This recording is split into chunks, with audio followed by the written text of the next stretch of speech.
बांधवांनो आणि मित्रांनो, पहिल्यांदा सगळ्यांचं मनापासून अभिनंदन करतो, आपल्याला धन्यवाद देतो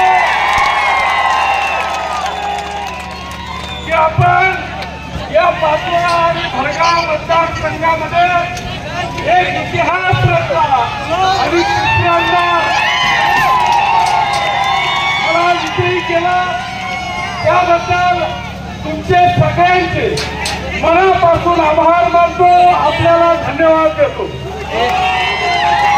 आपण गेल्या 2 महिन्यापासून प्रचंड मेहनत घेत होतात, त्या मेहनतीचं फळ आज आपल्याला हॅट्रिकच्या रूपाने पाहायला मिळालं।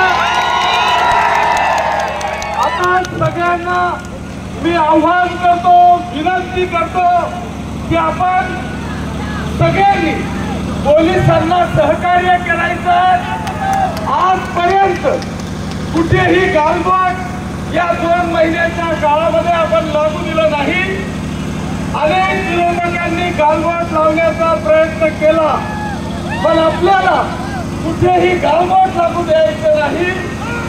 आपल्या मुख्यमंत्री महोदयांच्या वर कुठेही याचं ॲलिगेशन होणार नाही याची काळजी आपल्याला सगळ्या घ्यायची आहे।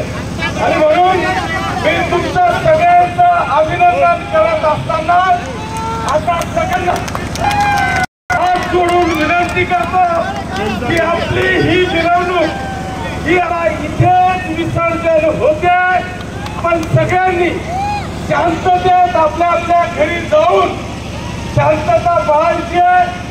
मी मुंबईहून आल्याच्या नंतर मी प्रत्येक गावामध्ये प्रत्येक एरियामध्ये तुमच्या दर्शनाला सर्व माता भगिनींच्या सर्व मतदार बांधवांच्या दर्शनाला येणार आहे। तरी आपण सगळ्यांनी अतिशय शांततेचं दर्शन आपल्या पाचोरा आणि भडगाव मतदारसंघाच्या जनतेला द्यावं।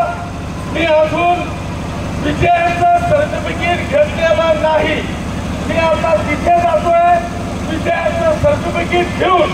मला लगेच आता जळगावहून माननीय मुख्यमंत्री महोदयांनी आपल्या जळगावच्या 11च्या 11 आमदारांना घ्यायला विमान पाठवलेलं आहे। म्हणून मी आपल्याला सगळ्यांना नम्रपणे आवाहन करतो, विनंती करतो की आपण सगळ्यांनी अतिशय शांतपणे आपल्या आपल्या घरी जावं। विरोधकांनी कितीही प्रयत्न केला तरी आपल्याला कुठेही गालबोट लागणार नाही याची काळजी घ्यावं। धन्यवाद। जय हिंद।